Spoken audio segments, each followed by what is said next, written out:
السلام عليكم ورحمة الله وبركاته. الحمد لله الذي هدانا لهذا وما كنا لنهتدي لولا أن هدانا الله، والصلاة والسلام على من دعا الناس إلى الله هو محمد رسول الله. أما بعد، فإن أصدق الحديث كتاب الله، وأحسن الهدي هدي محمد صلى الله عليه وسلم، وشر الأمور محدثاتها وكل محدثة بدعة وكل بدعة ضلالة وكل ضلالة في النار।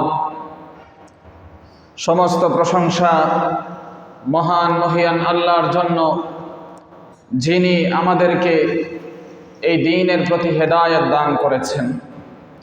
তিনি যদি আমাদেরকে হেদায়েত না দিতেন তাহলে আমরা হেদায়েত পেতাম না। দরুদ ও সালাম সেই সত্তার প্রতি যিনি আমাদেরকে সমগ্র মানব জাতিকে আল্লাহর দিকে আহ্বান করেছেন। তিনি হচ্ছেন মুহাম্মদুর রাসূলুল্লাহ সাল্লাল্লাহু আলাইহি ওয়াসাল্লাম। দরুদ ও সালাম সেই সত্তার প্রতি যিনি আমাদেরকে জান্নাতের পথ দেখিয়েছেন। নিঃসন্দেহে সর্বাধিক সত্যবাণী হচ্ছে আল্লাহর কিতাব, সর্বোত্তম দিক নির্দেশনা হচ্ছে মুহাম্মদুর রাসূলুল্লাহ সাল্লাল্লাহু আলাইহি ওয়াসাল্লামের দিক নির্দেশনা। সর্বনিকৃষ্ট বিষয় হচ্ছে দ্বীনের মধ্যে নতুন কিছু আবিষ্কার করা। প্রত্যেক নব আবিষ্কৃত বিষয় হচ্ছে বিদআত, প্রতিটি বিদআত হচ্ছে ভ্রষ্টতা। সকল প্রকার ভ্রষ্টতায় লিপ্ত যারা, সর্বপ্রকার ভ্রষ্টতার পথে যারাই চলছে, তাদের সেই ভ্রষ্টতার পরিণাম হচ্ছে জাহান্নাম। আমার উপস্থিত ইমানদার ভাইয়েরা, আলোচনা করব কুফর এবং কাফির সম্পর্কে। মহান মহিয়ান আল্লাহ কুফর এবং কাফিরদের সম্পর্কে কি বলেছেন এবং রাসূলুল্লাহ সাল্লাল্লাহু আলাইহি ওয়াসাল্লাম কি ইরশাদ করেছেন। কোরআনে কারীমে সূরাতুল বাকারা 108 নম্বর আয়াতে আল্লাহ বলেছেন, আউযু বিল্লাহি মিনাশ শাইতানির রাজীম, ومن يتبدل الكفر بالإيمان فقد ضل سواء السبيل। যে কেউ ঈমানের পরিবর্তে কুফর গ্রহণ করে, সে সরল পথ থেকে বিচ্যুত হয়ে যায়। তাফসীরে ইবনে কাসীরে এই আয়াতের ব্যাখ্যায় বলেছেন, ومن يتبدل الكفر بالإيمان أي من يشتري الكفر بالإيمان فقد ضل سواء السبيل أي فقد خرج عن الطريق المستقيم إلى الجهل والضلال। যে বা যারা ঈমানের বিনিময়ে কুফরকে ক্রয় করেছে, মান ইয়াতাবাদ্দালিল কুফরা বিল ঈমান এর ব্যাখ্যায় বলেছেন যে ঈমানের বিনিময়ে কুফরকে ক্রয় করেছে।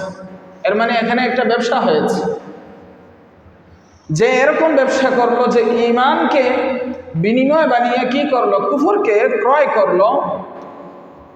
ফাকাদ দাল্লা সাওয়া আস-সাবিল, সে সরল পথ থেকে বিচ্যুত হয়ে গেছে। এর মানে সে সরল সঠিক পথ থেকে বের হয়ে অজ্ঞতার পথে, মূর্খতার পথে, ভ্রষ্টতার পথে সে যাত্রা শুরু করেছে।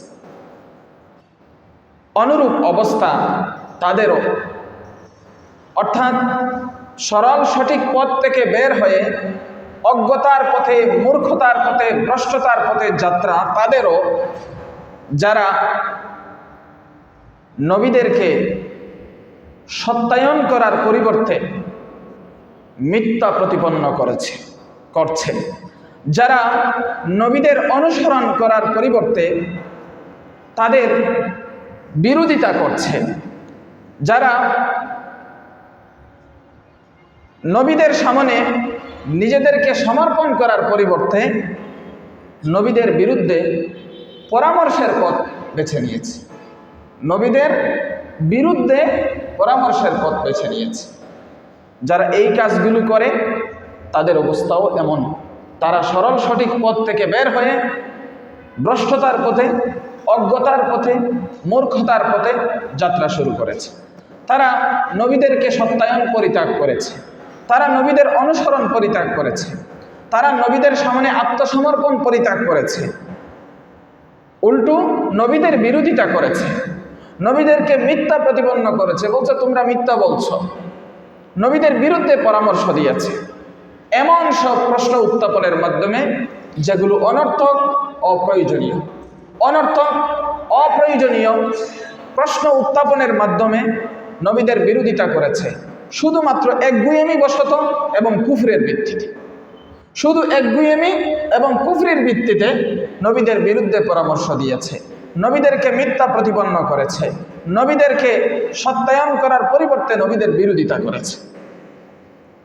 যারা এই সমস্ত কাজ করে তাদের অবস্থাও এমন যে তারা সরল সঠিক পথ থেকে বিচ্যুত হয়ে ভ্রষ্টতার পথে, মূর্খতার পথে, অজ্ঞতার পথে যাত্রা শুরু করেছে।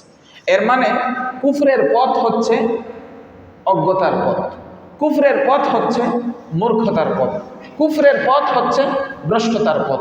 কুফর মানেই হচ্ছে ভ্রষ্টতা, কুফর হচ্ছে একটা গুমরাহি, একটা ভ্রষ্টতা, একটা দিকভ্রান্ত অবস্থার থিওরি।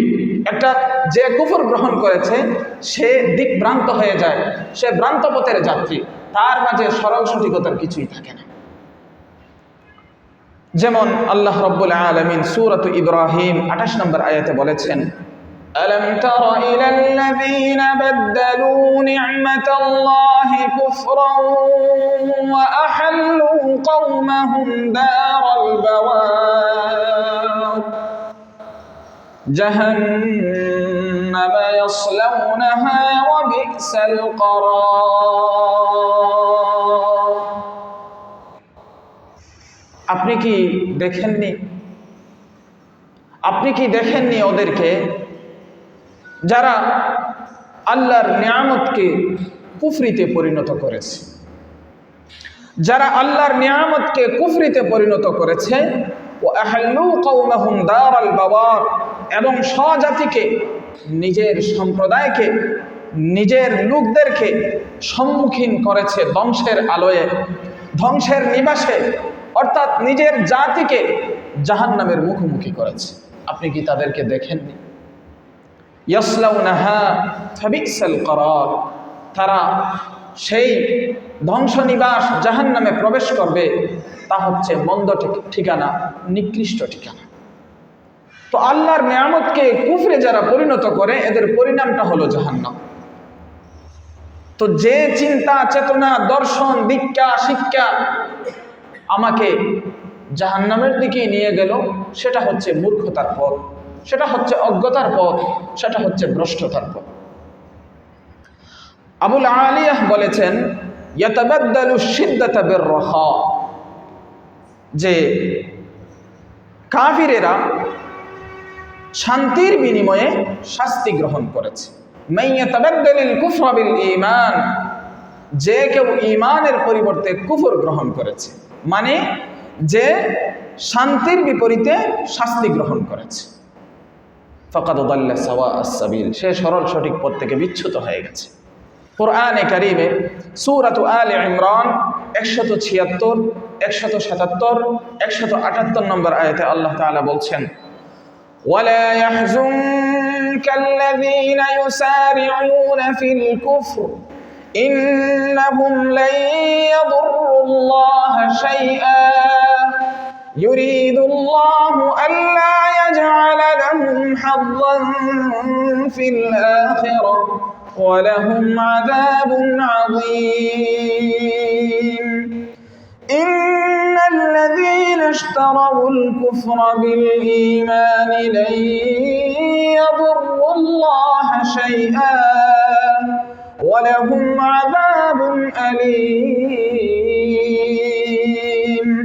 ওয়ালা ইয়াহসাবান্নাল্লাযীনা কাফারু أنما نملي لهم خير لأنفسهم ইন্নামা নুমলি লাহুম লিয়াজদাদু ইসমা ওয়া লাহুম আযাবুম মুহিন। আল্লাহ তাআলা নবীজিকে লক্ষ্য করে বলছেন, আপনাকে যেন চিন্তিত না করে, ব্যথিত না করে তারা যারা কুফরের দিকে দৌড়াচ্ছে। অর্থাৎ নবীজি তো খুব কষ্ট পাচ্ছেন যে তিনি আল্লাহর দিকে আহ্বান করছেন আর তারা বিরোধিতা করে কুফরের দিকে যাচ্ছে। নবী তো চান সবাই ঈমানের দিকে আসুক, সবাই জান্নাতে যাক। তিনি তো জগৎবাসীর জন্য রহমত। তো উল্টো যখন কথা শুনছে না, কুফরের দিকে যাচ্ছে, নবীজির কষ্ট লাগতেছে। আল্লাহ রাব্বুল আলামিন সান্ত্বনা দিয়েছেন যে আপনাকে যেন তাদের কুফরের দিকে দৌড়ানো, কুফরের দিকে তারা প্রতিযোগিতা করছে, এ বিষয়ে আপনাকে যেন ব্যথিত না করে, চিন্তিত না করে। নিঃসন্দেহে তারা আল্লাহর কোনো ক্ষতি করতে পারবে না। তারা এই যে কুফরের দিকে প্রতিযোগিতা করছে, এই তাদের কুফরের দিকে প্রতিযোগিতা আল্লাহর কোনো ক্ষতি হবে না। ইন্নাহুম লান ইয়াদুররুল্লাহা শাইআ ইউরিদুল্লাহু আল্লা ইয়াজআলা লাহুম হাযযান ফিল আখিরাহ। আল্লাহ চান তাদেরকে পরকালে কোনো কল্যাণ দান না করাই আল্লাহ চান। তাদেরকে পরকালে আল্লাহর পক্ষ থেকে কোনো কল্যাণ দান না করাটাই চান আল্লাহ। ওয়ালাহুম আযাবুন আযীম, তাদের জন্য রয়েছে মহাশাস্তি। এরপর বলছেন, ইন্নাল্লাযীনা ইশতারাউল কুফরা বিল ঈমান, নিঃসন্দেহে যারা ঈমানের পরিবর্তে কুফর ক্রয় করেছে, ঈমানের পরিবর্তে কুফরকে কিনেছে, লান ইয়াদুররুল্লাহা শাইআ, তারা আল্লাহর কোনো ক্ষতি করতে পারবে না, কিছুতেই তারা আল্লাহর ক্ষতি করতে সক্ষম হবে না। ওয়ালাহুম আযাবুন আলীম, আর তাদের জন্য রয়েছে যন্ত্রণাদায়ক শাস্তি। এরপর বলছেন, ওয়ালা ইয়াহসাবান্নাল্লাযীনা কাফারু আন্নামা নুমলি লাহুম খায়রুল লিআনফুসিহিম, যারা কুফরি করছে তারা অবশ্যই যেন এই ধারণা না করে যে আমি যে তাদেরকে সুযোগ দিচ্ছি, আমি যে তাদেরকে অবকাশ দিচ্ছি কুফরি করার, এটা তাদের নিজেদের জন্য খুব ভালো, এটা যেন তারা অবশ্যই ধারণা না করে। ইন্নামা নুমলি লাহুম লিয়াজদাদু ইসমা, আমি তো কেবল তাদেরকে এই সুযোগ দেই, অবকাশ দেই, যাতে করে তারা পাপে উন্নতি লাভ করতে পারে, যাতে করে তারা পাপের ক্ষেত্রে বাড়তে পারে, কি পরিমাণ পাপ করতে পারে করুক, এই জন্য আমি এই সুযোগ দিচ্ছি। আমি সুযোগ দিচ্ছি এর অর্থ এটা নয় যে এটা তাদের জন্য খুব ভালো।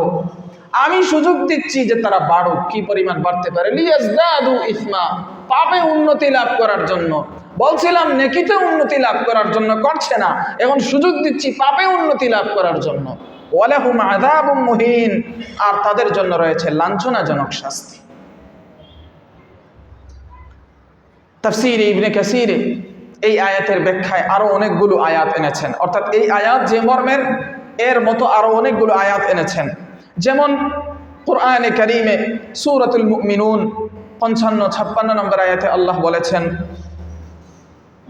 আয়াহসাবুনা আন্নামা নুমিদ্দুহুম বিহি মিন মালিন ওয়া বানিন নুসারি'ু লাহুম ফিল খায়রাত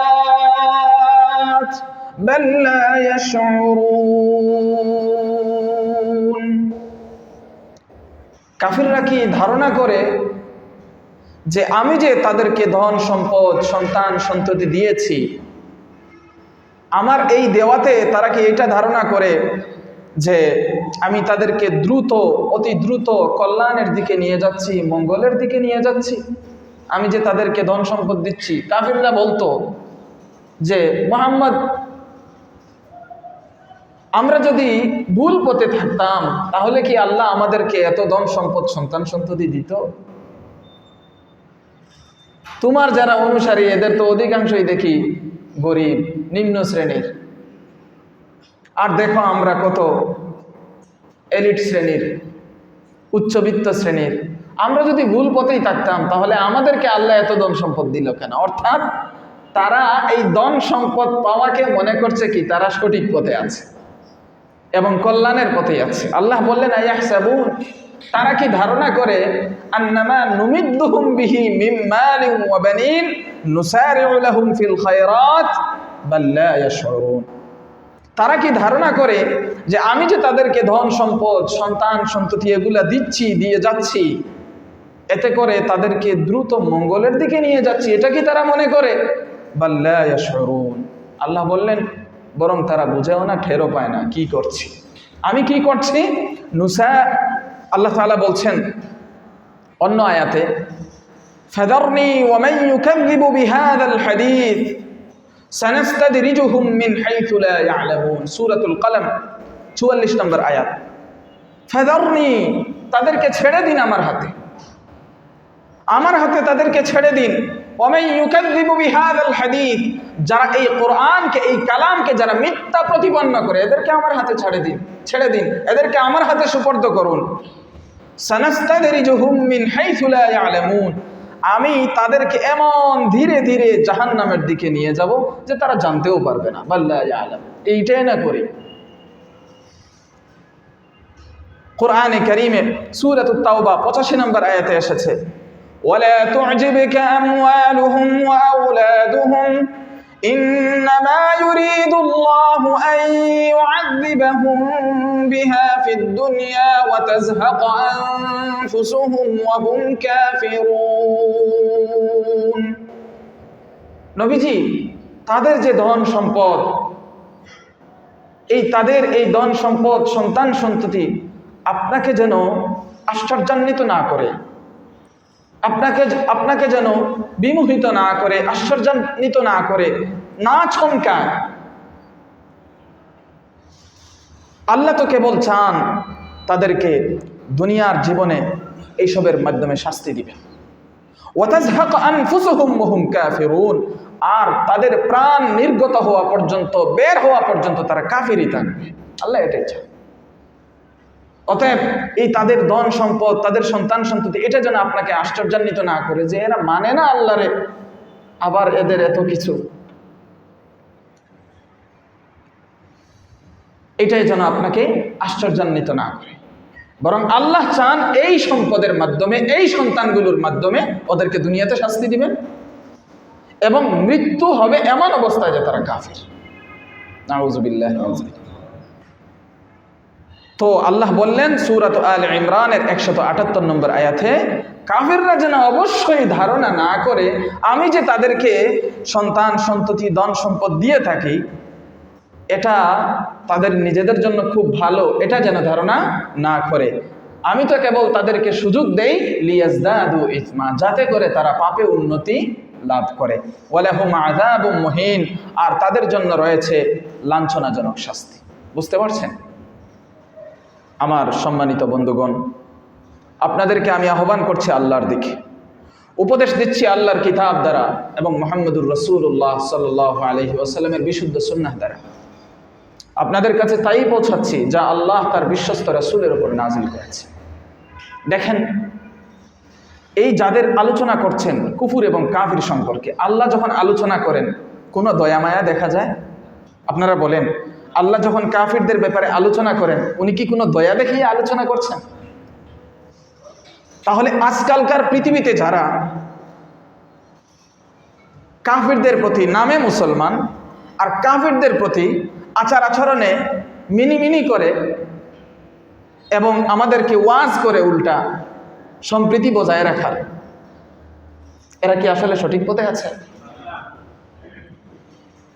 নবীজি সাল্লাল্লাহু আলাইহি ওয়াসাল্লাম কাফিরদের সাথে থাকেন নাই? থাকছেন কিনা? কুফরের কেন্দ্র ছিল কিনা? কাবার ভিতরে মূর্তি ছিল কিনা? চতুর্দিকে কুফর বেষ্টিত ছিলেন কিনা? ওদের সাথে অন্তরঙ্গ ছিল? ওদের সাথে বন্ধুত্ব ছিল? ওদের অনুষ্ঠানে তিনি যোগদান করতেন? নবীজি কি বলেছেন ধর্ম যার যার উৎসব সবার? এই জাতীয় কথাগুলো নবীজি বলেছেন? ওরা প্রস্তাব দিয়েছিল নবীজিকে, নবীজি প্রস্তাব প্রত্যাখ্যান করেছে। তাহলে আমরা কোন মুসলমান? আমরা কোন মুসলমান যে আমরা আল্লাহ তার রাসূলের থেকে বেশি দয়াবান হয়ে যাই, আমাদের দয়া উচ্চিয়া পড়ে, ভালোবাসা উতলাইয়া পড়ে? এটা কোন মুসলমানের প্রকার? কথাটা বুঝাইতে পারছি?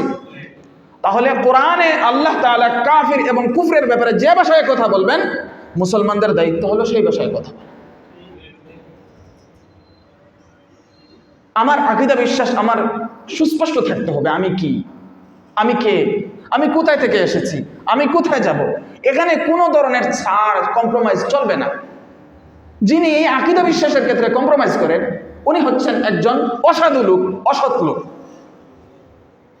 কথাটা বুঝতে পারছেন? কাফিরদের সাথে যুদ্ধ নীতি আছে, কোন সময় যুদ্ধ করতে হয় সেটার আলাদা নীতিমালা আছে। যত্রতত্র যে কাউকে কাফিরদের বিরুদ্ধে যুদ্ধ করতে বলা হয় নাই, যে কোনো কাফিরকে আঘাত করতে বলা হয় নাই। কাফিরদের বিরোধিতা করার অর্থই এই নয় যে যখন তখন যেখানে সেখানে কাফিরদের সাথে বাজে আচরণ করতে হবে, বরং ইসলামের নীতিমালা রয়েছে, দাওয়াতের নীতিমালা রয়েছে, যুদ্ধের নীতিমালা রয়েছে, রাজনীতির নীতিমালা রয়েছে, সেই নীতিমালা অনুসারে চলতে হবে। কিন্তু দুর্ভাগ্য আমাদের, শত বছর হয়ে গেছে, এখনো পর্যন্ত আমরা এমন নেতৃত্ব পাই নাই যারা আমাদেরকে রাসূল সাল্লাল্লাহু আলাইহি ওয়াসাল্লাম সাহাবাদেরকে এবং সাহাবায়ে কেরাম যুগের পর যুগ যেভাবে নেতৃত্ব দিয়েছিলেন, এরপরে তাবিঈনরা যেভাবে নেতৃত্ব দিয়েছিলেন, এর পরের অংশরা যেভাবে নেতৃত্ব দিয়েছিলেন, আমাদেরকে সেভাবে নেতৃত্ব দিবে। আমাদের দুর্ভাগ্য, আমরা এমন নেতৃত্ব পাই নাই।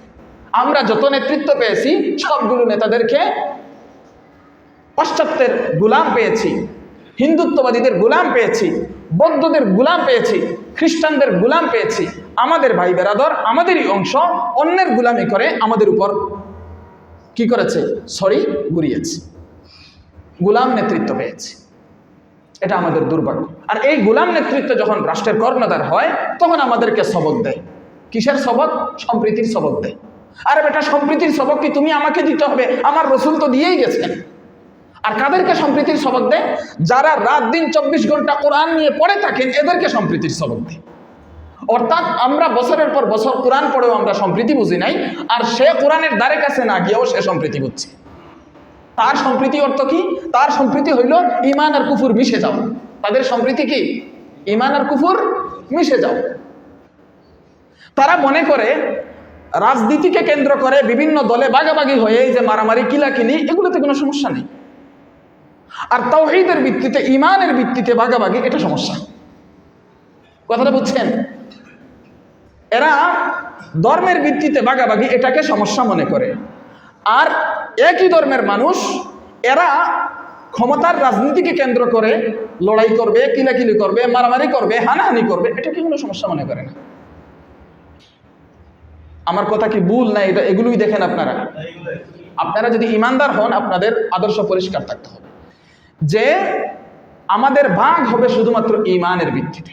যারা ইমানদার তারা এক ভাগ, তারা যারা বেঈমান তারা আরেক ভাগ। বেঈমানের সাথে ইমানদারের কোনো আপোষ নাই। আদর্শগত কি নাই? কোনো আপোষ নাই। কিন্তু বেঈমানের সাথে ব্যবসা চলবে।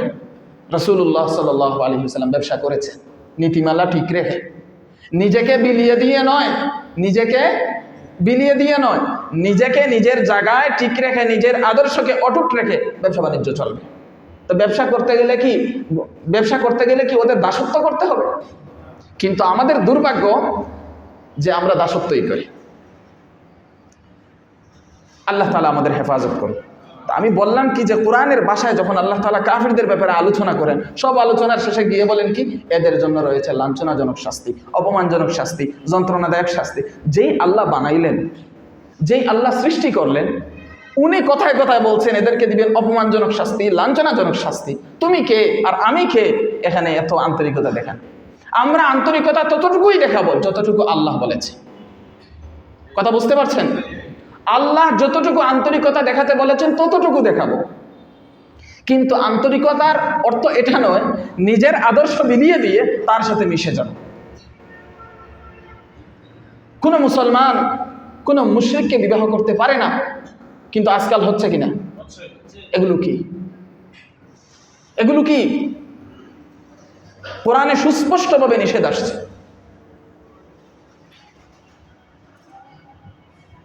এগুলো হলো এই সমস্ত নেতৃত্বের কাছে এগুলো কোনো বিষয় না। এগুলো নিয়ে তাদের মাথা কোনো কামানি নেই। কোন মুসলমান কোন মুশরিককে বিয়ে করতে পারে না, কিন্তু এগুলো হচ্ছে। আমাদের মুসলমানদের ছেলেমেয়েরা এই সমস্ত বিষয়ে একদম বেখবর। এজন্য কুফরের ব্যাপারে, কাফিরদের ব্যাপারে নিজেদের পক্ষ থেকে বেশি দয়াবান হব না। দয়া ততটুকুই যতটুকু আল্লাহ শিখিয়েছে। আল্লাহ বলেন নাই তাদের সাথে গেঞ্জাম করতে যত্রতত্র। কাফিরদের বিরুদ্ধে যে লড়াইগুলো হয় সেই লড়াইটা হবে নেতৃত্বে, এক নেতৃত্বের অধীনে। আর সেটা সবচেয়ে বলিষ্ঠ নেতৃত্ব হলো রাষ্ট্রের দায়িত্বে যারা থাকবে তাদের নেতৃত্বে। দুর্ভাগ্য হলো আমাদের রাষ্ট্রের যারাই বসে সবগুলো শয়তান বসে। এটা আমাদের দুর্ভাগ্য, সুস্পষ্টভাবে বলতে হবে সাহসের সাথে। ওরা সবসময় ক্ষমতায় আসে নিজেরা শুধু ক্ষমতা পাওয়ার জন্য, ক্ষমতায় থাকার জন্য হয় হিন্দুত্ববাদীদের গুলামি করে, নতুবা খ্রিস্টানদের ইহুদিদের গুলামি করে। আর গুলামি করে করে আমাদের উপর মাতব্বরি করে এবং আমাদের আদর্শের উপর অ্যাটাক করে সব সময়। আর পরিচয় দেয় মুসলমান। সপ্তাহে মাঝে মাঝে জুমার নামাজে যায়, আর বাৎসরিক ঈদের সময় ঈদের নামাজে যায়, আর বাকি তার সবই হলো সে কিভাবে ক্ষমতায় থাকবে। এই চিন্তাটা এখন তারা আস্তে আস্তে আমাদের পুরো জনগোষ্ঠীর মাঝে ছড়াইয়া দিচ্ছে, প্রত্যেকটা মানুষের ভিতরে ঢুকাচ্ছে এই সমস্ত নিয়ে খেলা নেলা। অথচ মুসলমানদের শিক্ষা হলো মুসলমানরা সবাই এক নেতৃত্বে ঐক্যবদ্ধ থাকবে। মুসলমানদের নেতা হবে মুসলমান, মুসলমানদের নেতা হবে।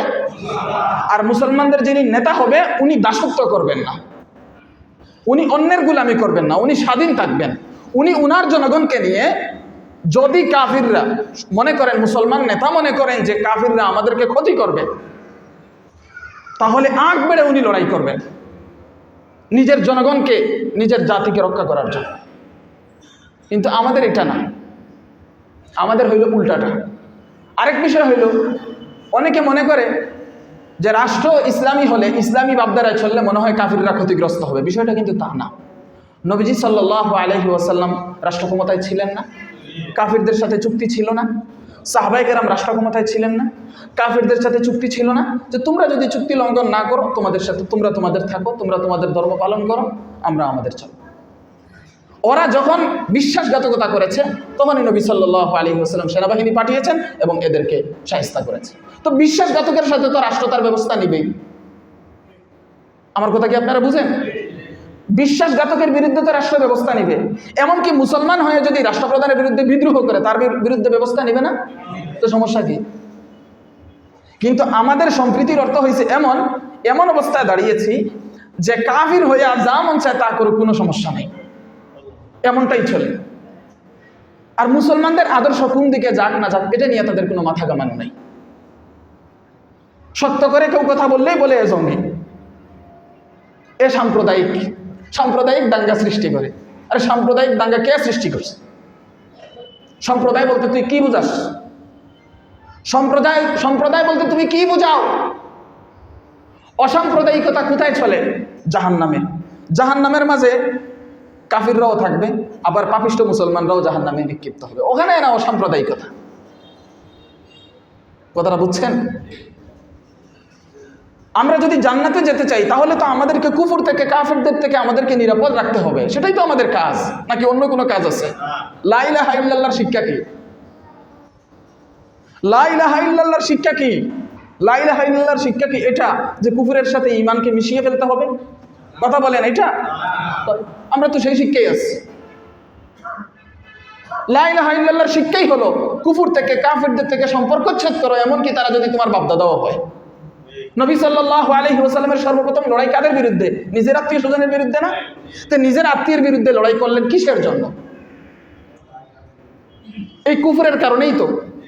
তাহলে এই জন্য আমরা অতিমাত্রায় দয়ালু হব না। দয়া ততটুকুই যতটুকু আল্লাহ বলবেন, যতটুকু রাসূল সাল্লাল্লাহু আলাইহি ওয়াসাল্লাম। আর লড়াই যেগুলো, লড়াই ব্যক্তিগতভাবে হয় না, লড়াই হবে রাষ্ট্রের নেতৃত্বে। কার নেতৃত্বে? মৌলিকভাবে রাষ্ট্রপ্রধান যিনি, তার নেতৃত্ব হবে। তাহলে আমাদের কাজ হবে আমাদের রাষ্ট্রপ্রধান এমন তৈরি করা যিনি ইসলাম বুঝেন, ইসলাম ধারণ করেন, ইসলামী চিন্তা চেতনা লালন করেন, এমন নেতা বানানো। আমাদের কাজ সেইটা। লড়াই তো হলো এরপরে। কিছু মানুষ আছে বিশৃঙ্খলভাবে যত্রতত্র দাঙ্গা লাগায়, এটার কথা তো বলা হয় নাই। আর প্রায় সময় দেখা গেছে দাঙ্গাবাজ যারা, এরা মূলত বর্তমান যুগে, আপনারা গত 17 বছর দেখেছেন, ওই যারা এই সমস্ত দলগুলো করে এরাই গিয়া গেঞ্জাম লাগায়, গেঞ্জাম বাঁধাইয়া সাধারণ মানুষদের উপর দোষ দিয়া দেয়।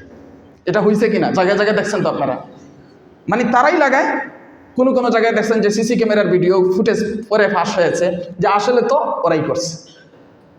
আবার অনেক জায়গায় দেখছেন এই কাফিরদের পক্ষ থেকেই তারা নিজেরাই করছে, করে আমাদের উপর দায় চাপাইয়া দিচ্ছে। নানান জায়গায় এমন হয়েছে। এই জন্য বললাম খুব সতর্ক থাকবেন, ইমানের প্রশ্নে কোনো আপোষ চলবে না। আমরা ইমানদার, কাফিরদের থেকে আমাদের দূরত্ব থাকবে। আর কাফিরদের সাথে যে সম্পর্কগুলো, সেই সম্পর্কগুলো নীতিমালার আলোকে চলবে। ব্যবসা বাণিজ্য নীতিমালার আলোকে চলবে। কাফিরদের ক্ষেত্রে চলাফেরা উঠা বসার নীতি মৌলিকভাবে হলো একটা, যে তাদেরকে তোমরা অন্তরঙ্গ বন্ধু বানাইও না। তাদেরকে তোমরা কি করো না? অন্তরঙ্গ বন্ধু বানাইও না। কাফিররা আমার প্রতিবেশী, আছে না? আমি আমার ইসলাম এমনভাবে মেনে চলবো সে যেন আমার ইসলাম দেখে আমার ইসলামের প্রতি আকৃষ্ট হয়। আর বর্তমান অবস্থা কি? কাফিররা প্রশ্ন করে, কি রে ভাই তোরা না মুসলমান? তো তোরা মুসলমান হলে আমরাও সুদ খাই, তোরাও সুদ খাস, আমরাও ঘুষ খাই, তোরাও ঘুষ খাস, আমরাও নামাজ পড়ি না, তোরাও নামাজ পড়স না। তো পার্থক্য কি? এজন্যই তো তারা চায় যে আসো আমরা মিলে যাই। কারণ তোমাদের মাঝে তো কোনো আদর্শ নাই, তোমাদের থেকে যে শিখবো কিছু এরকম তো শিকার কিছু নাই তোমাদের কাছ থেকে। বরং আমরা যে পাপগুলো করি এর চেয়ে ডাবল তোমরা করো। যেমন ঈদের সময় মুসলমানের বাচ্চারা যেই পরিমাণ ডিজে পার্টি আয়োজন করে, অন্যান্য ধর্মাবলম্বীদের অনুষ্ঠানে মনে হয় এত আয়োজন করে না। তাহলে এখন তারা আমাদের থেকে শিখবেটা কি? তা রাসূল সাল্লাল্লাহু আলাইহি ওয়াসাল্লাম যে শিক্ষাটা দিলেন যে ইসলামকে তুমি এমনভাবে ধারণ করো যে বিধর্মীরা দেখে যেন কি হয়, ইসলামের প্রতি আকৃষ্ট হয়, আগ্রহ হয়। আর আমরা হয়েছে উল্টাটা, যে আমাদের অবস্থা দেখে কাফিররাও নাক ছিটকায়। এই অবস্থার কারণে আমাদের এই অবস্থা থেকে যারা নেতৃত্ব গড়ে উঠে এরা এরকমই হয়, যে এরা কি করে, ইসলামও বুঝে না, ইমানও বুঝে না, কুফরও বুঝে না, সব তালগুল পাকাইয়া বলে একসাথে চলো। এই জন্য নিজেরা ব্যক্তি জীবন থেকে নিয়ে ব্যক্তি জীবন, পারিবারিক জীবন, সামাজিক জীবন, সর্বক্ষেত্রে ইমান ইসলাম শিখতে হবে, বুঝতে হবে। আর কাফির যারা আছে তাদের সাথে আমার চলাফেরা উঠা বসা ওই নীতিতেই চলবে যে তাদের সাথে অন্তরঙ্গ বন্ধুত্ব রাখা যাবে না। আমি তাদেরকে সহযোগিতা করব, কিন্তু তাদের থেকে সহযোগিতা আমি যতটুকু সম্ভব এড়াইয়া চলব। কথাটা বুঝতে পারছেন? আমি কাফিরদেরকে সহযোগিতা করব, প্রতিবেশীর হক হিসাবে যতটুকু তার পাওয়া ততটুকু করব। মুসলমানদের ক্ষতি হয় এমন কোনো সহযোগিতা করব না। মুসলমানদের ক্ষতি হয় এমন কোনো সহযোগিতা করব না। মুসলমানদের বিরুদ্ধে ষড়যন্ত্র হয় এমন কোনো পরামর্শ তাকে দিব না। এছাড়া স্বাভাবিকভাবে প্রতিবেশী হিসেবে যতটুকু হক পাওয়ার সে পাবে। পারলে আমি তাদের সেবা করব, শুশ্রূষা করব, যাতে একসময় তার আগ্রহ হয় আমার দ্বীনের প্রতি, আমার ধর্মের প্রতি। এটা হলো ইসলামের নিয়ম। কিন্তু আমরা এটাও করি না, বরং উল্টা কাজ করি। ইসলামের শিক্ষা বাদ দিয়ে বলি ধর্ম যার যার, রাষ্ট্রসভার ধর্ম যার যার, উৎসব সভা, মানে যা মুখে দিয়ে তা আর কি। অর্থাৎ ক্ষমতার যারা বসে আছেন ওনারা সবাইকে কন্ট্রোল করার জন্য এই সমস্ত স্লোগানগুলো তৈরি করেন। আমি কি বুঝাইতে পারছি না? কোনো বেজাল আছে? ক্ষমতায় যারা বসেন ওনারা নিজেদের ক্ষমতাকে পাকাপুক্ত করার জন্য, সকল শ্রেণীর জনগণকে কন্ট্রোল করার জন্য এই জাতীয় কোরআন সুন্নাহ বিরোধী স্লোগান তৈরি করেন। অথচ জনগণকে কন্ট্রোল করার জন্য কোরআন সুন্নাহ বিরোধী স্লোগানের কোনো প্রয়োজন নেই। আপনি রাষ্ট্রের কর্ণধার, আপনার রাষ্ট্রে হিন্দু আছে, বৌদ্ধ আছে, খ্রিস্টান আছে, মুসলমান আছে। আপনি রাষ্ট্রের কর্ণধার, প্রত্যেকের পাওনা আপনি দিয়ে দেন, ঝামেলা খতম। কোনো সমস্যা আছে? আপনি দিবেন না, হিন্দু ব্যক্তিকে তার হক দিবেন না, বৌদ্ধকে তার হক দিবেন না, খ্রিস্টানকে তার হক দিবেন না, আবার রাষ্ট্রে বসে রয়েছেন। আর মুসলমান তো বেশি আছে, এদেরকে তো আপনি গোনাই ধরেন না। এখন কিছু না দিয়া কেমনে এগুলারে নিয়ন্ত্রণ করবেন? তখন কথা বুঝছেন, আমি কিছু দিব না কিন্তু নিয়ন্ত্রণ করব। ওই কিছু না দিয়া নিয়ন্ত্রণ করার কৌশলই হলো ওদের মঞ্চে যাব, ওদের মঞ্চে গিয়া ওদের মন্ত্র পাঠ করবো যাতে ওরা খুশি হয়ে যায়। আমার দেশের মানুষ সাধারণ মানুষ, এত তো শিক্ষা দীক্ষা নাই, না হিন্দু ধর্ম বুঝে, না বৌদ্ধ বুঝে, না খ্রিস্টান বুঝে, না মুসলমান বুঝে। মুসলমানরা কোরআনও পড়ে না। এখন ওই যারা নেতৃত্বে যায় হয়তো পাশ্চাত্য শিক্ষা শিক্ষিত অথবা হিন্দুত্ব প্রভাবে প্রভাবিত, এরা সেই মসনদে গিয়া বসিয়া ওই যা শিখে আসছে সেগুলো প্রয়োগ করে। কিভাবে জনগণের মন কিভাবে রক্ষা করতে পারবো? কিন্তু পারবে? এই দেশে এতগুলো মুসলমান, 80-90% মুসলমান, আপনি 90% মুসলমানের আদর্শের বিরুদ্ধে গিয়া তাদেরকে খুশি করতে যাইবেন, আপনি 10%কে খুশি করতে যাইবেন, 90% অসন্তুষ্ট হবে না? এখন কি করে? এই 90%-এর উপর প্রেশার তৈরি করে এই 90%-এর উপর প্রেশার তৈরি করে। কিভাবে?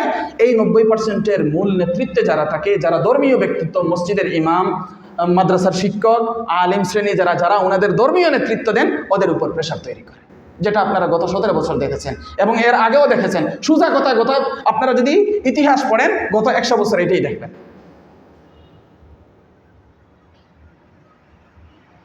এই জন্য ভাইয়েরা, কে কি করলো না করলো করুক, আপনারা প্রত্যেকের দায়িত্ব হলো, আমরা দায়িত্ব জাগানোর চেষ্টা করছি যে আমরা কাফিরদের সাথে সম্পর্ক যে করব, এটার ক্ষেত্রে কোরআন সুন্নাহর নীতিমালা মেনে চলব। যে মুসলমানদের ক্ষতি হয় এমন কোনো কথাবার্তা, কাজে, বন্ধুত্বে তাদের সাথে লিপ্ত হব না, এবং তাদের সাথে এমন কোনো সম্পর্ক তৈরি করব না যেটা ইসলাম এলাও করে না। তাদের সাথে অন্তরঙ্গ বন্ধুত্ব স্থাপন করব না, তাদের থেকে সহযোগিতা যথাসম্ভব নিব না। তবে নিজেদের পক্ষ থেকে সমাজে থাকলে, চলতে গেলে, এক দেশে বসবাস করতে গেলে প্রতিবেশী হিসাবে যতটুকু পারা যায় কি করব? কথাটা বুঝতে পারছেন নাকি? আমার এতক্ষণের আলোচনায় এটা বুঝছেন যে কাফির হইলেই মারো, এটা বুঝছেন? হ্যাঁ, কাফির হইলেই মারো না। আমরা রাসূলুল্লাহ সাল্লাল্লাহু আলাইহি ওয়াসাল্লামের পথ মতে চলব এবং সেই অনুযায়ী আমরা তাদের সাথে সম্পর্ক রক্ষা করব। আমাদের দিন ধর্মকে নষ্ট করে আমরা কারো সহযোগী হব না। তাদের ধর্ম পালন করতেছে করুক, আমাদের কাজ হলো ওখানে না যাওয়া। এমনকি রাষ্ট্রে যদি মুসলমান মন্ত্রী হন, অধীনস্থ আরেকজন উপমন্ত্রী রাখতে পারে ওই ধর্মের। তাদের যখন অনুষ্ঠান হবে, তাদের যখন এগুলো করবে, একটু তো সাহায্য সহযোগিতার দরকার আছে, মাধ্যম হিসেবে তাদের ধর্মের লোক রাখবে। কিন্তু আমাদের হয় কি, আমাদের নেতৃত্বে যারা যায় মুসলমান, এরা ওদের অনুষ্ঠানে যায়, অনুষ্ঠানে গিয়া হেরা যা করে আমাদের মুসলমান নেতারা তা করে। এরা যে পোশাক পরে আমাদের মুসলমান নেতারা এই পোশাক পরে। এগুলোর কি দরকার? আপনার কাজ হলো তার নিরাপত্তা দেওয়া, আপনি নিরাপত্তা বাহিনী পাঠিয়ে নিরাপত্তা দেবেন। আপনার কাজ হলো তার টাকা পয়সা যতটুকু রাষ্ট্রের অংশীদার জনগণ হিসেবে যতটুকু পান আপনি ততটুকু দিবেন। আপনার কাজ হলে দেখাশোনা করার জন্য তাদের পক্ষ থেকে একজন নিযুক্ত করে আপনি করবেন। এগুলো করবেন না, চাইবেন আপনিই পুরা নিয়ন্ত্রণ রাখতে। আর নিয়ন্ত্রণ রাখতে গিয়ে পরে কি করেন? নিজের আদর্শ, দর্শন, চিন্তা, চেতনা সবগুলো মিক্স করে নিজে তো নষ্ট হন, সাথে সাথে আপনাকে যারা মহব্বত করে, ভালোবাসে, নেতা হিসেবে মানে, তাদের আকীদা বিশ্বাস আপনি নষ্ট করেন। এই কাজগুলো কেন করবেন? আল্লাহ তাআলা আমাদেরকে বুঝার তৌফিক দান করুন। আমার ঈমান ইসলামের ভাইয়েরা, আলোচনা করছি কুফর এবং কাফিরদের সম্পর্কে। মহান মহিয়ান আল্লাহ সূরাতুর রাদ 42 নম্বর আয়াতে বলছেন, ওয়াকাদ মাকারাল্লাযীনা মিন ক্বাবলিহিম ফালিল্লাহিল মাকরু জামিআ ইয়ালামু মা তাকসিবু কুল্লু নাফস ওয়া সায়ালামুল কুফফারু লিমান উকবাদ দার। তাদের পূর্ববর্তীরাও চক্রান্ত করেছে, কাফিরদের পূর্বসূরি যারা, তারাও চক্রান্ত করেছে। ফালিল্লাহিল মাকরু জামিআ, সকল চক্রান্ত, সকল কূটকৌশল তো আল্লাহর হাতে। ইয়ালামু মা তাকসিবু কুল্লু নাফস, প্রত্যেক ব্যক্তি কি করছে না করছে আল্লাহ তাআলা সব কিছুই জানেন। ওয়া সায়ালামুল কুফফারু লিমান উকবাদ দার, আর কাফিরেরা অচিরেই জানতে পারবে পরকালের শুভ পরিণাম কাদের জন্য। তাফসীর ইবনে কাসীর এই আয়াতের ব্যাখ্যায় বলেছেন, ওয়াকাদ মাকারাল্লাযীনা মিন ক্বাবলিহিম বিরুসুলিহিম ওয়া আরাদু ইখরাজাহুম মিন বিলাদিহিম ফামাকারাল্লাহু বিহিম ওয়া জাআলাল আকিবাতা লিল মুত্তাকিন। এই কাফিররা এবং তাদের পূর্বসূরীরা রাসূলদের বিরুদ্ধে চক্রান্ত করেছে, ষড়যন্ত্র করেছে, এবং তারা চেয়েছে রাসূলদেরকে তাদের শহর থেকে, তাদের এলাকা থেকে বের করে দিতে। আল্লাহ তাআলা তাদের সমস্ত চক্রান্ত নস্যাৎ করেছেন, সুবহানাল্লাহ। এবং উত্তম প্রতিদান দিয়েছেন মুত্তাকিদেরকে, উত্তম প্রতিদান নির্ধারণ করেছেন মুত্তাকিদের জন্য, যারা আল্লাহকে ভয় করে। এই জাতীয় আলাপ আল্লাহ রাব্বুল আলামিন সূরা আনফালের 30 নম্বর আয়াতেও করেছেন। وَإِذْ يَمْكُرُ بِكَ الَّذِينَ كَفَرُوا لِيُثْبِتُوكَ أَوْ يَقْتُلُوكَ أَوْ يُخْرِجُوكَ وَيَمْكُرُونَ وَيَمْكُرُ اللَّهُ وَاللَّهُ خَيْرُ الْمَاكِرِينَ। আপনি স্মরণ করুন সেই সময়ের কথা যখন এই কাফিরেরা আপনার বিরুদ্ধে ষড়যন্ত্র করেছে, আপনাকে হত্যা করার জন্য, অথবা আপনাকে বন্দী করার জন্য, অথবা আপনাকে নিজ এলাকা থেকে বের করে দেওয়ার জন্য তারা এই কাজগুলো করেছে। আপনি সেই সময়ের কথা স্মরণ করুন। তারা ষড়যন্ত্র করলো, তারা চক্রান্ত করলো, তারা কূটকৌশল অবলম্বন করলো। ওয়ায়ামকুরুল্লাহ, আল্লাহ কৌশল অবলম্বন করলেন। ওয়াল্লাহু খায়রুল মাকিরিন, আর আল্লাহ হচ্ছেন সর্বশ্রেষ্ঠ কৌশলী। আল্লাহ হচ্ছেন সর্বশ্রেষ্ঠ কৌশলী। মুসলমানরা যদি তাদের নীতিতে অটল থাকে, সাময়িকভাবে দেখবে বিপর্যয় আসছে। মুসলমানরা চলবে নেতৃত্বের অধীনে। নেতৃত্বহীন মুসলমান যে কত বড় বিপদে তা আমরা সাক্ষী। আমরা নেতৃত্বহীন, এটা মেনে নিন। আমাদের কোনো নেতা নাই। যারা নেতা হয় তারা দিন বুঝে না। নেতৃত্বহীন মুসলমান বড় বিপদে আছে, কারণ মানুষেরা অনুসরণ প্রিয়। মানুষেরা নেতার অনুসরণে থাকে, নেতাকে মেনে চলে। আমাদের দুর্ভাগ্য, আমরা নেতা পাই যেগুলো আমাদের দিন ধর্ম বুঝে না, আর আমরা নিজেরাও এটা বোঝার চেষ্টা করি না। তো আল্লাহ বলছেন ওয়াল্লাহু খায়রুল মাকিরিন, আল্লাহ সর্বশ্রেষ্ঠ কৌশলী।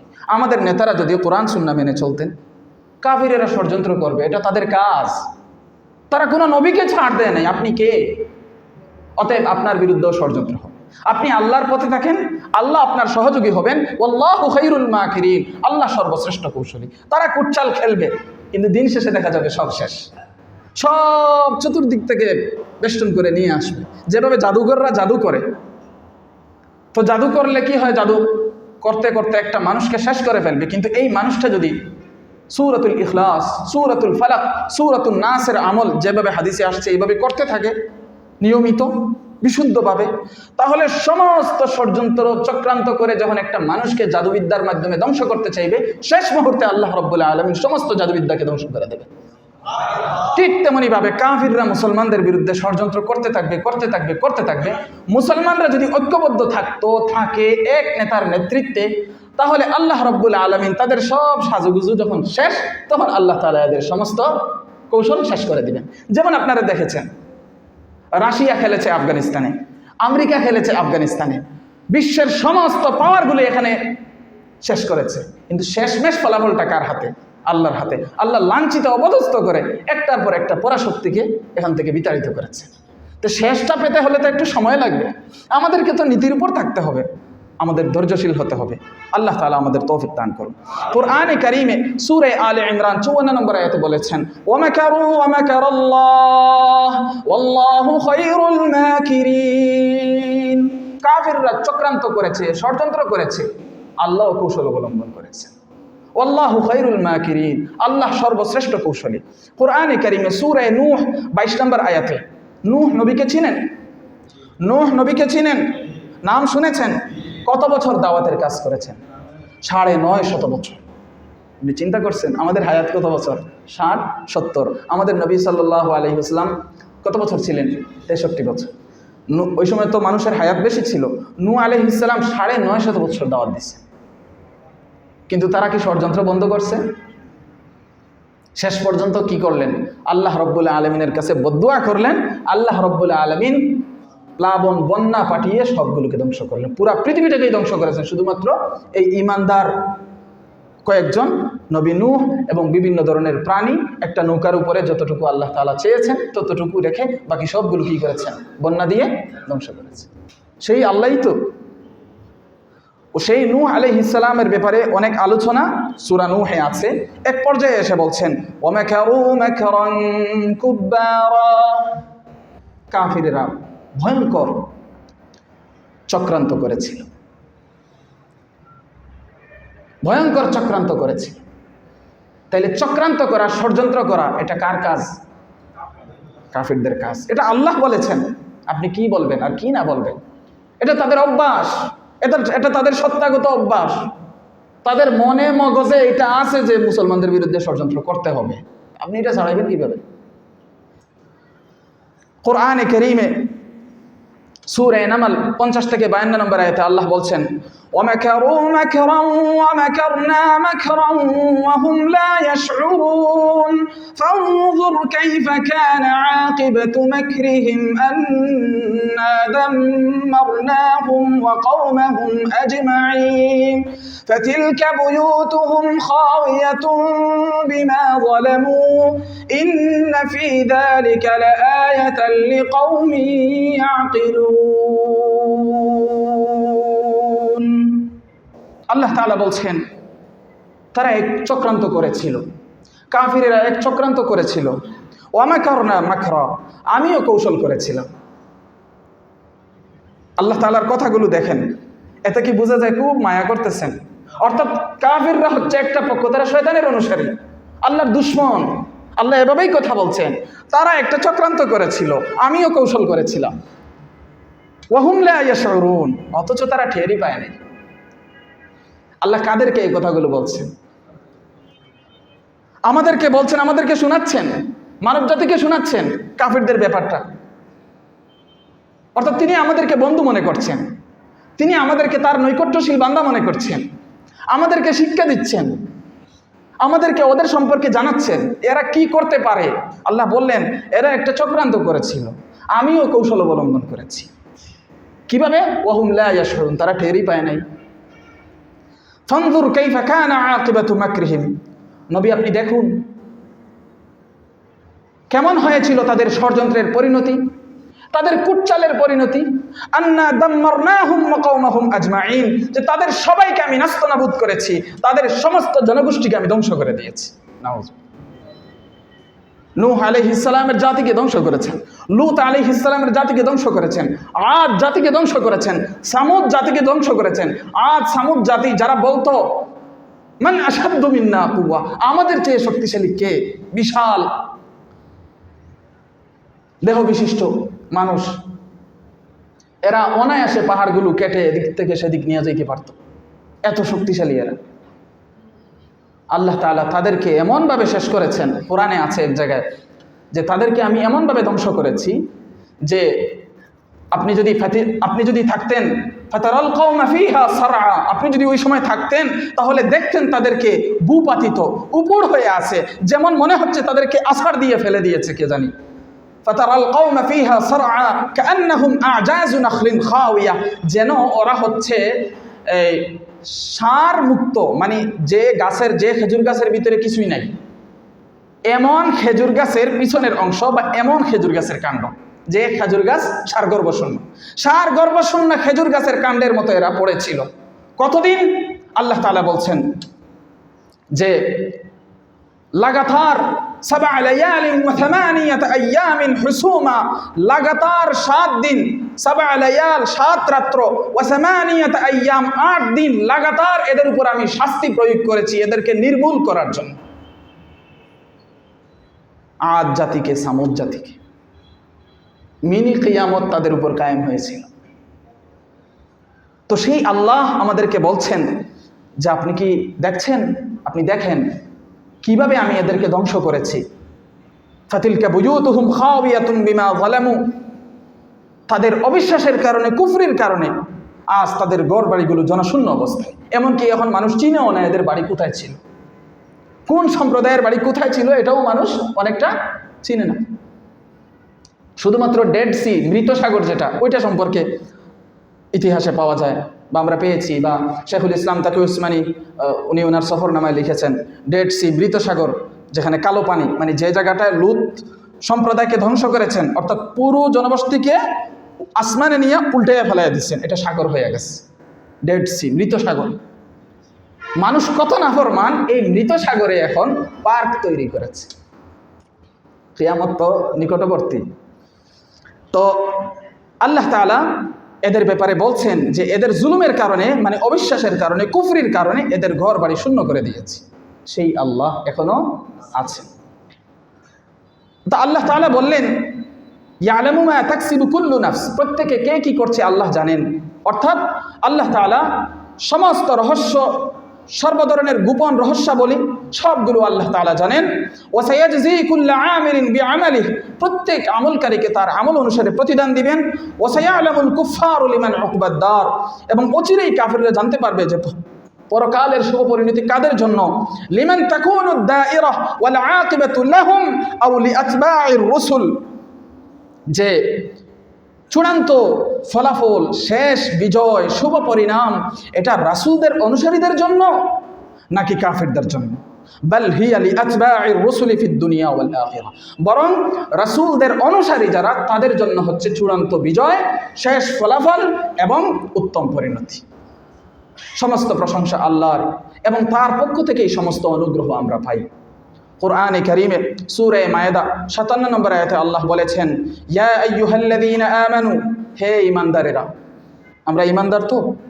না কোনো সন্দেহ আছে? ভাই যা করেন মূলনীতি ঠিক রাখবেন। হে ইমানদারেরা, লা তাত্তাখিযুল্লাযীনা ইত্তাখাযু দীনাকুম হুজুওয়ান ওয়া লা'iবান মিনাল্লাযীনা উতুল কিতাবা মিন ক্বাবলিকুম ওয়াল কুফফারা আউলিয়া ওয়াত্তাকুল্লাহ ইন কুনতুম মুমিনিন।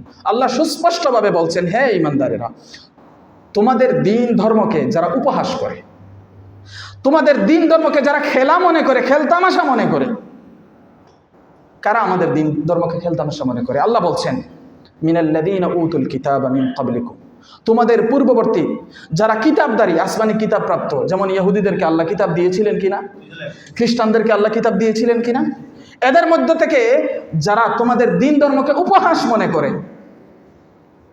ওয়াল কুফফার, এবং কাফিররা, মানে বিশেষ করে কাফিরদের বিষয়টা আলাদা করলেন। যারা আল্লাহ এবং শেষ রাসূলকে মানে নেই সবাই কাফির, কিন্তু এদের তো এক একটা আলাদা আলাদা পরিচয় ছিল, সেই পরিচয়গুলো উল্লেখ করলেন। যে কিতাবদারী, কিতাবদারীদের মাঝে খ্রিস্টান আছে, ইহুদি আছে, আর বাকি যত প্রকারের কাফির সবগুলোরে কুফফার বলছে। এই কুফফার শ্রেণী, এই খ্রিস্টান শ্রেণী, ইহুদি শ্রেণী, যারা তোমাদের দ্বীন ধর্মকে খেলতামাশা মনে করে, হাসি ঠাট্টার পাত্র মনে করে, তোমরা তাদেরকে বন্ধুরূপে, অভিভাবক রূপে গ্রহণ করো না। কে বলছেন? কে বলছেন? অভিভাবক রূপে কি করো না? গ্রহণ। অভিভাবক বুঝেন তো? কোনো কিছু করতে গেলে মানুষ কি করে? অভিভাবককে জিজ্ঞেস করে। আর আমাদের নেতা যেগুলো হয়, দেশে কোনো কিছু করতে গেলে নিজের জনগণের সাথে বোঝাপড়া না করে কি করে? হ্যাঁ, পশ্চিমাদের সাথে, হিন্দুত্ববাদীদের সাথে কথা বলে। অর্থাৎ অভিভাবক বানাইছে ওদেরকে। কেন এগুলো করে? কেন আমাদের সাথে বিশ্বাসঘাতকতা করছেন? কেন আমাদের বিশ্বস্ততা আপনারা হারাচ্ছেন? টিকতে পারবেন না তো, কারণ আপনারা কত মারবেন? আপনারা কি মারছেন? ব্রিটিশরা প্রত্যেকটা গাছের আগায় আলিমদেরকে লটকাইছিল। ৮০,০০০ মাদ্রাসা, কয়টা মাদ্রাসা বাংলাদেশে? ৮০,০০০ মাদ্রাসা ধ্বংস করেছিল, হাজার হাজার মসজিদ ধ্বংস করেছিল, লক্ষ লক্ষ কোরআনের কপি সাগরে ফেলে ধ্বংস করেছিল। তারা পেরেছে শেষ করতে? আপনারা তো আমাদেরই অংশ। আমাদের অংশ হয়ে আমাদের থেকে আমাদের বিরুদ্ধে চলেন আপনারা, আমাদের বিরুদ্ধে পরামর্শ করেন, আমাদের বিরুদ্ধে আপনারা ওই কাফের নেতাদেরকে আপনারা বন্ধু বানান, আমাদের বিরুদ্ধে আপনারা চলেন। আপনারা পার পাবেন না তো, কয়টা মারবেন? মারতে মারতে সব শেষ করে ফেললেও তো আল্লাহ দাঁড় করাইয়া দিবে। আর এটাই তো আল্লাহ তাআলা ইতিহাসের পুনরাবৃত্তিতে এভাবেই করছেন। শিক্ষা নেন। তো আল্লাহ তাআলা বলছেন এদেরকে বন্ধু বানাবেন না। ওয়াত্তাকুল্লাহ ইন কুনতুম মুমিনিন, আল্লাহকে ভয় করো যদি তোমরা ঈমানদার হও, যদি তোমরা ঈমানদার হও। আমার ভাইয়েরা, ঈমান এবং কুফরের বিষয়গুলো শক্ত ভাষায় বলতে হয়। এখানে কোনো ধরনের ছাড় নেই। টাকা পয়সা ছাড় দিবেন, একজনের কাছে পাওনা আছে ওটা ছাড় দিয়ে দিবেন, কিন্তু ঈমানের ক্ষেত্রে কোনো ধরনের কি নাই? ছাড় নেই। এটা হলো আমাদের ফাউন্ডেশন। ফাউন্ডেশনে যদি সমস্যা হয়, ৫তলা মসজিদ ৩তলা মসজিদ টিকবে না। ফাউন্ডেশনে কোনো আলাপ নাই। দরজা লাগাবো না কি লাগাই না লাগাই সেটা বুঝবো, রং দিমু কি না দিমু সেটা পরে বুঝবো, এসি লাগাবো কি লাগাবো না সেটা পরে বুঝবো, কিন্তু ফাউন্ডেশনের মধ্যে কোনো ধরনের আমরা বিশ্বাসঘাতকতা করব না। কারণ ফাউন্ডেশনে যদি বিশ্বাসঘাতকতা করি, চুরিচামারি করি, তাহলে এই ফাউন্ডেশন দুর্বল হওয়ার কারণে উপরের সমস্ত ছাদগুলো পুরা মুসল্লিদের উপর পড়ে সবাই ধ্বংস হয়ে যায়। এই জন্য ঈমানের ব্যাপারে কোনো ছাড় নেই, কাফেরদের সাথে কোনো বন্ধুত্ব নেই। এর অর্থ এই নয় যে কাফেরদের সঙ্গে যত্রতত্র যেখানে সেখানে দাঙ্গা করতে হবে। এটা আল্লাহ তাআলা আমাদেরকে সঠিক বুঝ দান করুন। আল্লাহর বান্দাগণ, আল্লাহ আপনাদেরকে রহম করুন।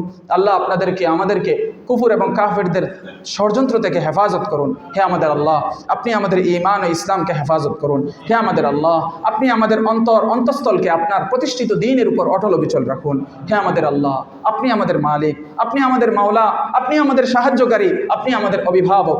আপনি আমাদেরকে ষড়যন্ত্রকারী কাফেরদের বিরুদ্ধে সাহায্য করুন।